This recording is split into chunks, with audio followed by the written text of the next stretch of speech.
Her sister's wedding was perfect. Mom beamed across the dinner table. When will it be your turn?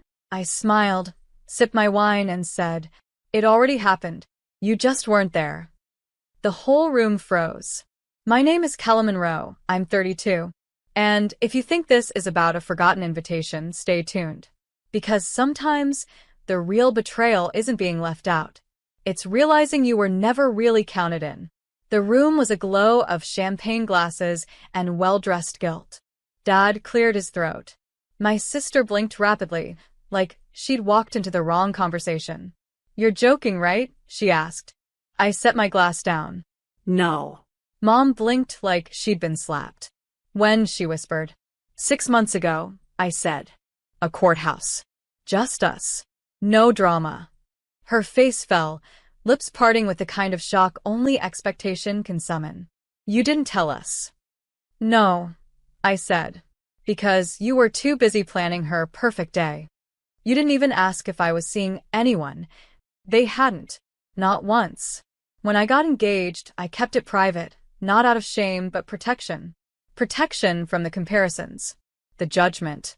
The subtle ways they made me feel like a spare part in someone else's fairy tale. So we eloped. Just me, Asher, and a steel blue sky. No venue drama. No seating charts. No tears from my mother about how the table linens weren't elegant enough. I had mailed a single photo afterward. One of me in my dress. Laughing. Real. No one replied. So tonight, I gave them the truth. Raw, clean, final. My sister looked away. Mom swallowed her wine like it was venom. And Dad? He finally asked something real. Is he good to you? I nodded. Yes. Better than you were. After the dinner silence wore off, Mom did what she always did when control slipped. She tried to reframe the narrative. You should have told us, she said, with that rehearsed tremble in her voice. As your mother, I had a right to be there. I raised my eyebrows. A right? I looked at my sister. You didn't think I had a right to be at yours. Remember? Because I hadn't forgotten. The missing RSVP. The suddenly lost invitation. The day of text that said, we assumed you'd be too busy with work. But I hadn't been busy. I'd sat in my apartment, alone, watching their photos flood social media, like confetti. My sister's smile, Mom's tears, Dad's toast. All while I scrolled, heart pounding, face hot, and realized they never wanted me there. Not really. I was the background sister. The one who never needed help. The one who made unconventional choices and didn't follow tradition. So, I created my own. My wedding was small. No matching dresses.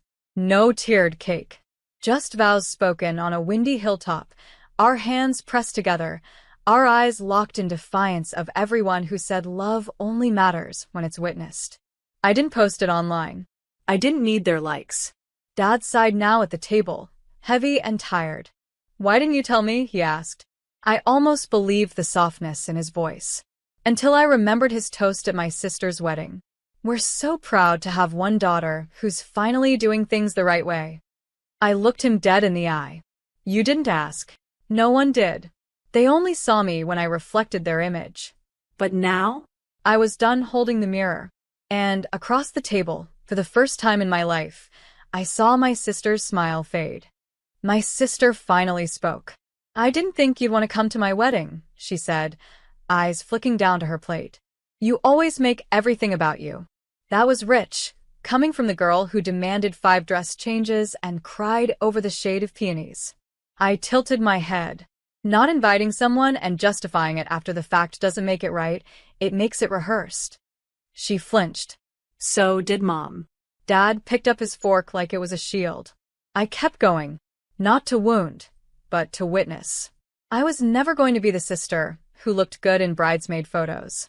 Or the one who made your love story look bigger by standing quietly beside you. That's not fair. Neither was watching you all clink glasses while I sat home wondering what I did wrong. Her lip trembled, but I didn't soften, because the problem wasn't the wedding. It was years of revisionist history. Years of being labeled dramatic for speaking up.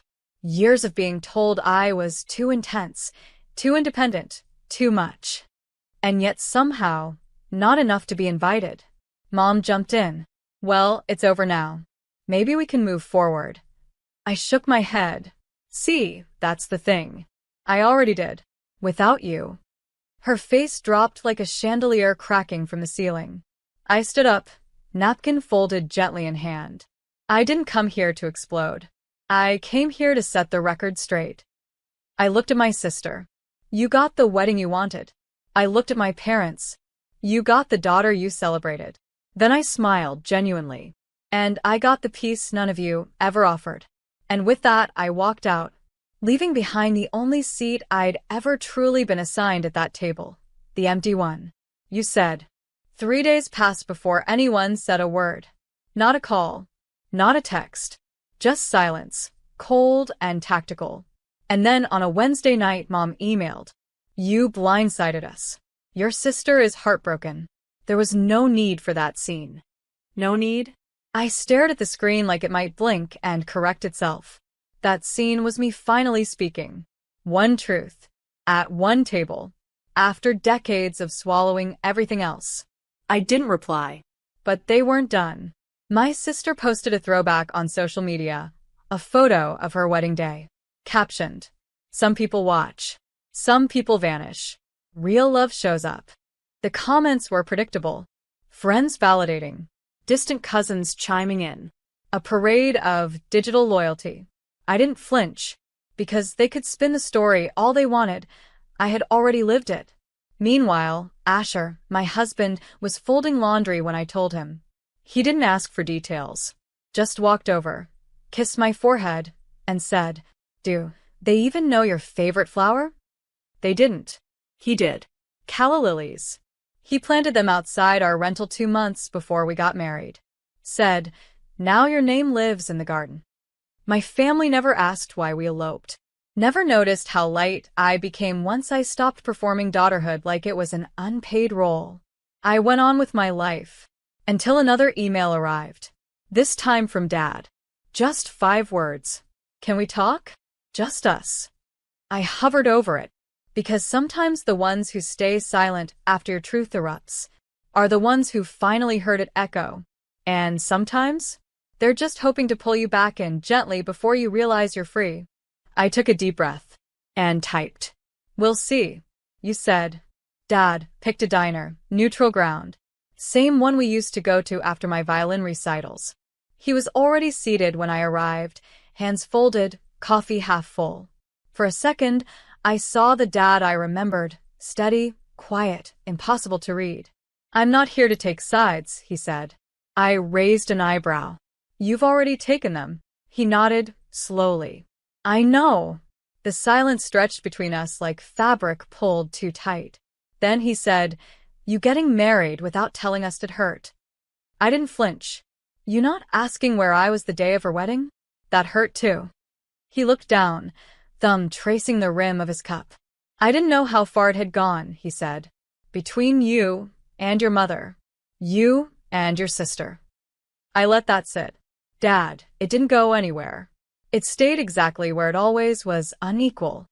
He didn't argue. Instead, he reached into his coat and slid a photo across the table. Me and Asher. Smiling. Wind blown. My dress caught mid-spin. I kept this, he said. Even when your mom said it was disrespectful. I stared at the photo. My hands had been shaking when I sent it. One last attempt. One last olive branch. I didn't know how to reach you, he added. Not without her listening. I leaned back. Then maybe don't reach for me until you're willing to stop whispering around her. His eyes softened. I miss you. I folded the photo and tucked it into my purse. I'm not lost, Dad. I just stopped walking in your direction. He nodded again. No defense. No pleading. And maybe, finally, he understood. I hadn't left the family. I'd just stopped waiting for them to meet me halfway. 2 days after the diner, Mom showed up at my door. Unannounced. Uninvited. She didn't even knock. She waited in her car like a lawyer prepping closing arguments, sunglasses on, jaw set like granite. I opened the door slowly. She stepped out, arms crossed, lips pursed. I suppose your father told you I was the villain now. I didn't answer. Because villains don't always wear black. Sometimes, they wear pearls and speak in sighs instead of slurs. I raised you better than this, she said. Did you? I replied, calm. She exhaled. You embarrassed us. You humiliated your sister. No, I said. I answered your question. You asked when it would be my turn. I told you. And that scene at dinner was honesty. I cut in. The silence swelled. A war without noise. Then she stepped closer. You've always needed too much, she whispered. Too much validation. Too much space. I felt that line hit where it was meant to. But this time, it didn't land. Because she didn't know. I'd already unpacked that wound. With Asher. In therapy. In the stillness of a marriage she never asked about. I looked at her the way you look at a painting you once loved, and now see for what it really is, technique without truth. You didn't lose a daughter, I said. You just lost the version you controlled. She blinked. You think you're better than us now? No, I said. I think I'm just done bleeding for the applause you never gave me. She didn't cry. She turned, walked back to her car. Engine started. No wave, just taillights fading down the street. And I closed the door without guilt. Because not every ending needs a slam. Some need silence and a lock. A week later, the wedding album arrived. Not mine, my sister's. A thick, cream-colored envelope with gold embossing and the Monroe family crest etched in the corner. No note, just the album. Sent to me like a peace offering.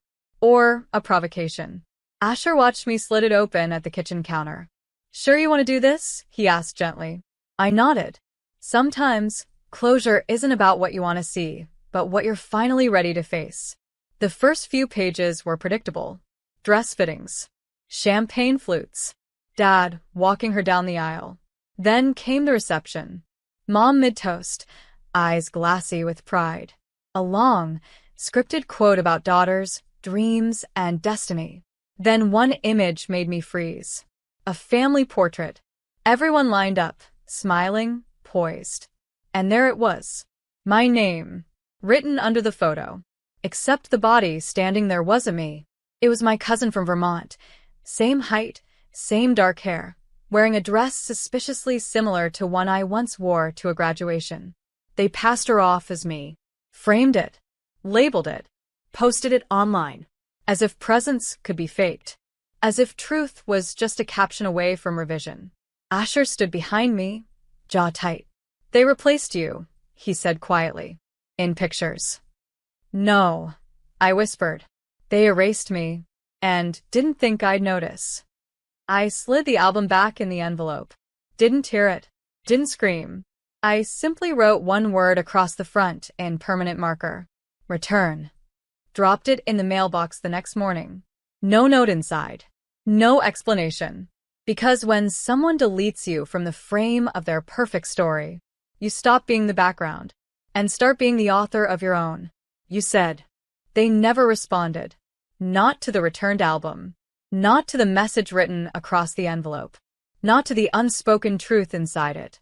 And that silence? It didn't ache. It clarified. I stopped waiting for the apology that would never come. The revision that would never be printed. Instead, I started building something of my own. Asher, and I found a little venue by the lake. Nothing fancy, just a wide porch, twinkle lights, and space for 30 chairs. We called it a celebration of honesty. Not a second wedding. Not a do-over. Just a gathering of the people who actually showed up. Old friends. Colleagues. 2 neighbors who brought homemade pie. No seating chart. No expectations. No relatives needing emotional babysitting. And when I stood in front of those 30 souls and read our vows, again, but this time aloud, I didn't cry. I breathed. Because healing isn't always poetic. Sometimes it's just honoring what was real in front of those who never made you earn love like a prize. Afterward, someone asked if my family was coming. I smiled gently. No. They already attended a wedding. Just not mine. That night, back at home, I took the last box down from the closet. Old cards. Framed quotes from Mom. A bridesmaid dress I never wore. I placed it all in a bag, not with rage, with relief, and dropped it off at the donation bin on 7th Street. A girl in line behind me said, "That's a really pretty dress." I turned and smiled. It was never really mine. And as I walked away, lighter than I'd felt in years, I realized, family isn't who shares your name. It's who never has to ask twice where you were when it mattered.